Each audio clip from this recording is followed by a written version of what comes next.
20 pesos lang, no? So effective to siya kung gusto nyong walang baho yung backyard nyo, no? Yan, ito yung technique kung gusto nyong walang baho yung backyard nyo.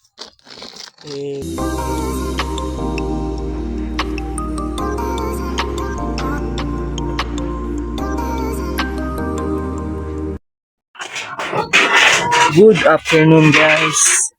Isang naman pinagpalang araw sa ating lahat. Yan, sana lagi kayong nasa ligtas na sana laging nasa ligtas, guys. So for today's video, magpapakain na naman tayo, guys. Yan, ilulunod na natin ngayon ito, guys, atong incubator na ginawa, no? So yung ano, nagutom na sila, guys, no? Lumilipad talaga.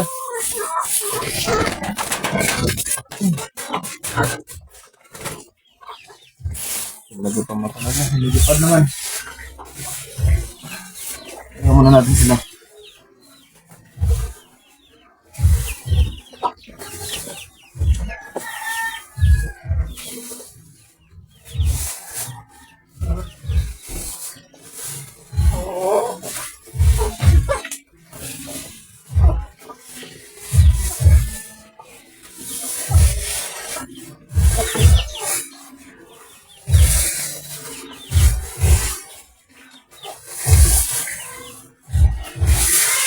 So yun, guys, no? Sa last video na to, guys, wala din na to, natiwas to. Natiwas og kato incubator, no, kay na-pull naman natong memory, no. Pero karon ako ipakita ninyo nga okay na siya. Kulang na lang siya og i-load na lang nako ang akong mga itlog, no. Mga itlog nato sa atong mga Rhode Island. So karon gipakaon pa ko, guys, kay hapon naman, alas 4 na. Yan sila, guys, oh. Lalakas kumain, oh.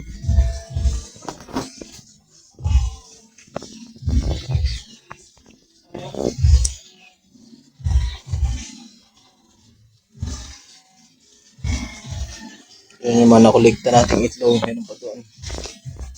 Yan. Talagang pabago-bago yung pag nangingitlog sila, guys. Minsan may 9 lang, minsan may 10. Yan, minsan din may 7. Ito, tulad nito, 7, 5, tapos may 2 doon. Yan, 2 dyan. No? Pabago-bago talaga. Hindi mo talaga lahat sila mangingitlog, no? Hindi talaga. Ito kahapon to, guys. Yan, load ko na lang to sa incubator. Yan, kahapon yan, no?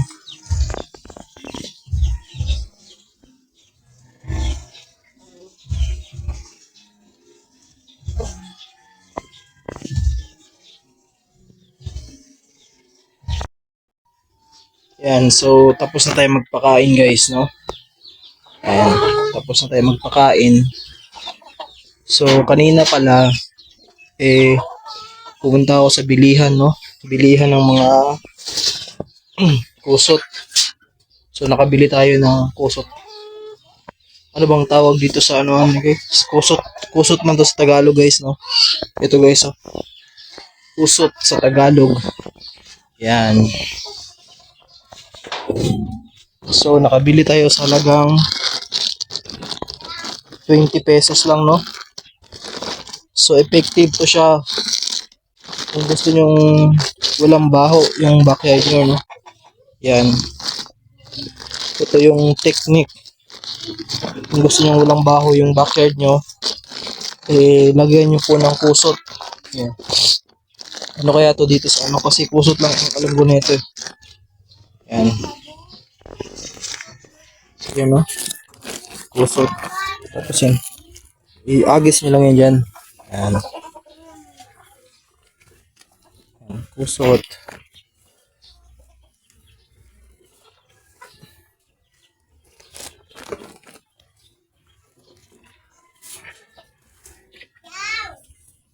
So Yan, sa halagang 20 pesos guys,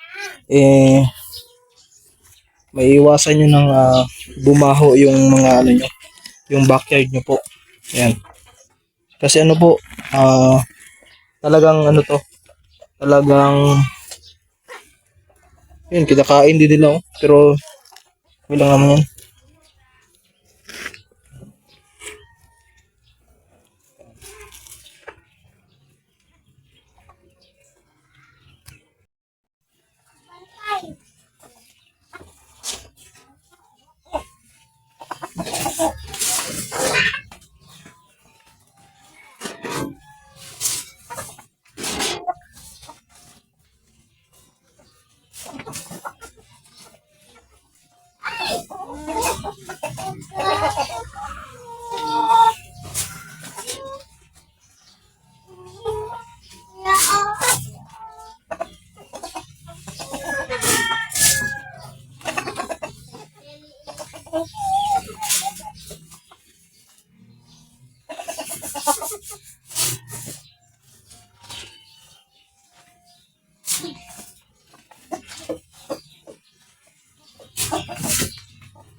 Yan.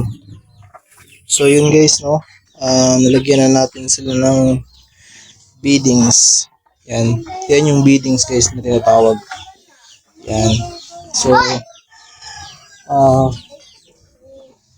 mura lang, no. Mura lang to, sa halagang 20 pesos hindi nababaho yung backyard nyo, no. Yan. Tignan nyo guys, oh. Yan.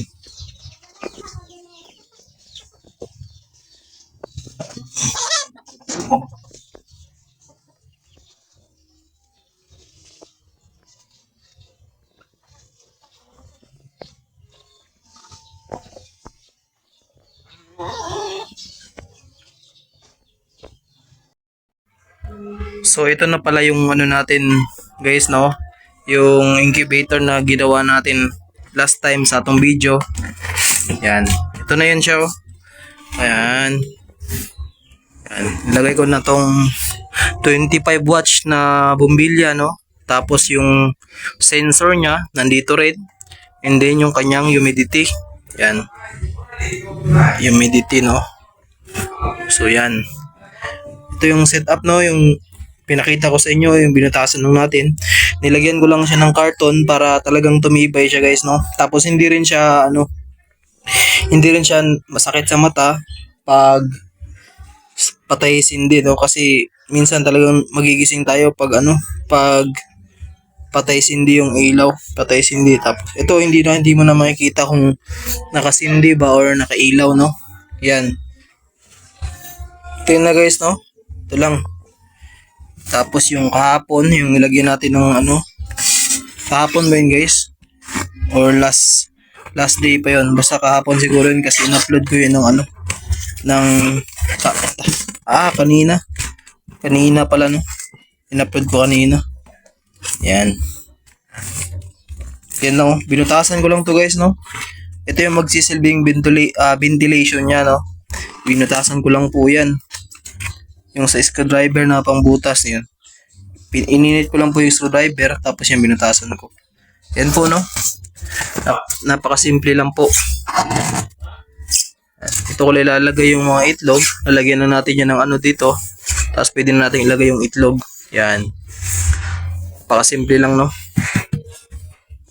Yan. Yan, no. Start nating isindi, no. Sindihan natin. Start natin sindihan.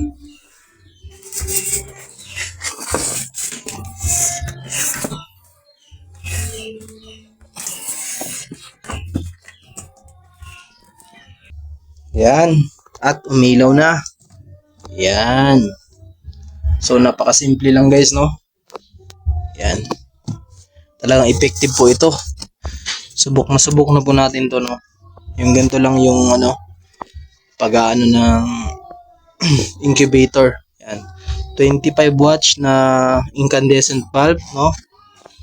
Yan.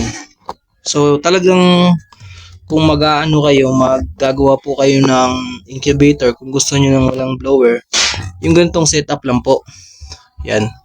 Kasi para nasasagap lahat ng itlog dito, no. Yan yung init niya po. Yan. Ito po, yan. Yan. So alam niyo na siguro to kung paano to ano, i-set up yung STC 1000, no. Ito yung ginagamit ko po.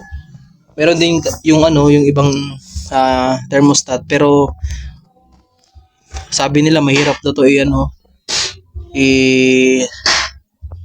anong tawag dito, set up. Pero ito yung una ko natutunan kahit hindi tayo electrician, no. Pero mga ibang guide din sa YouTube, no, para gusto niyo makita. Pero wag po kayo mag-alala kasi tuturo ko rin po sa inyo to. Yan, sunod na video na natin yan. Yan, so ganito lang po, no. Sa mga nagtatanong dyan na bakit hindi na pinakita yung sa video natin, ito na po siya. Hindi ko po pinakita kasi talagang nag-pull na po yung memory ko, no. Nag-pull po yung memory ng cellphone ko, hindi yung memory ko. Yun po, no. Napakasimple lang po. Yan. Yan. So meron natin mga nakolekta dito. Mga nakolekta natin na itlog. Napakarami na nito. Yan. Dami na po nito. Yan, o. Iubos po natin lahat yan ng load sa incubator. Yung iba na sa side up na po natin kasi hindi po tayo nagbibenta ngayon ng fertile egg tsaka tables egg, no, kasi gusto rin nating tumikim, no. Talagang masarap yung ano na ito, itlog nito, guys. Ibang-iba sa plain white na itlog, no. Mananam. Yan. So, yun lang po, no. Sana nagustuhan nyo. Then, yung sa ano, yung ganun po, yung tinatawag na kusot. So, kailangan po talaga yun, no.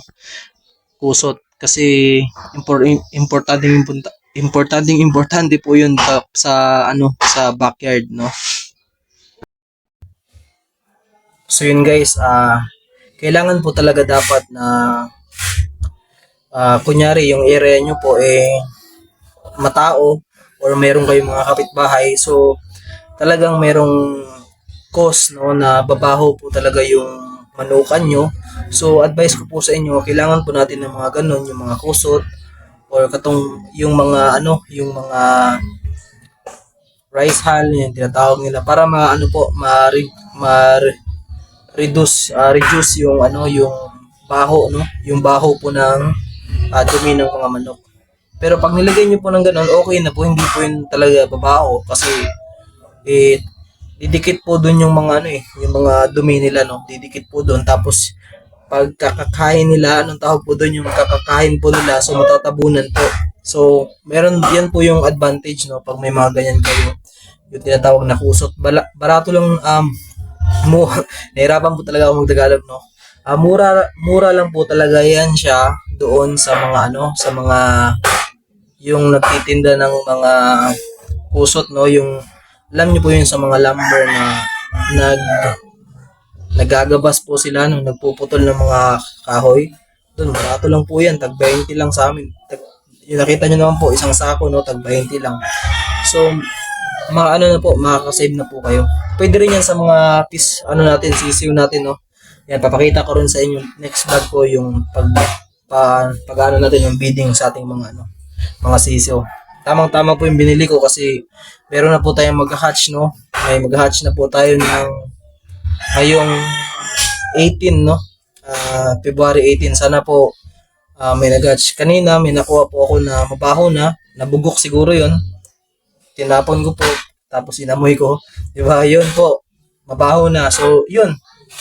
Dapat po, kung sa incubator naman po, always po nating i-check kung baka may nabugok dyan sa loob kasi para hindi po ma-suffocate yung ibang mga itlog po, no. So may tendency po kasi yan na baka mahawa, no? Mahawa po yung ibang good egg, no? Sa mga bad egg na bad odor na, no? So, kailangan po natin i-monitor talaga, no?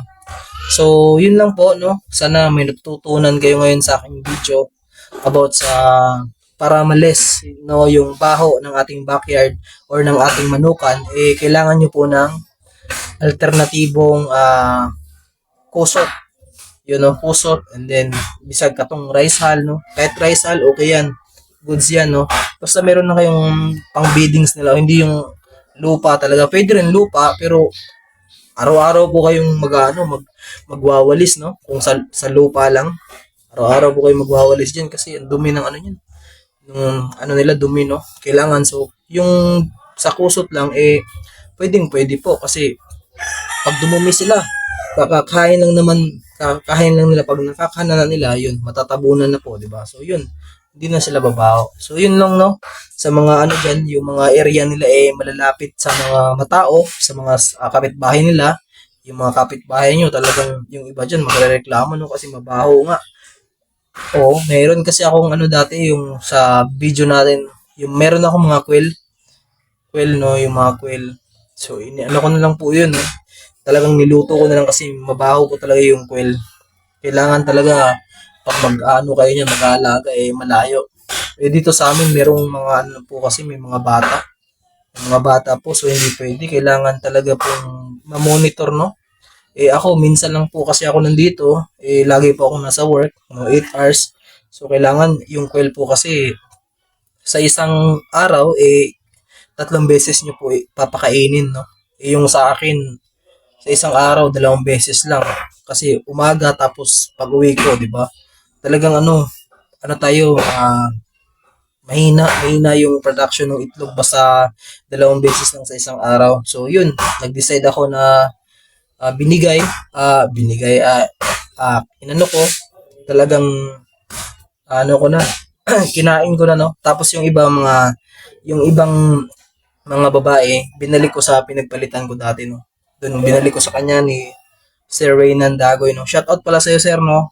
Sana makabisita ako diyan sa backyard mo, no. Pakita ko sa inyo yung area niya, guys, no, diyan sa backyard niya sa Pandaway, no. Shout out sa iyo, Sir Raynan Dagoy. Hindi tayo nagsasama.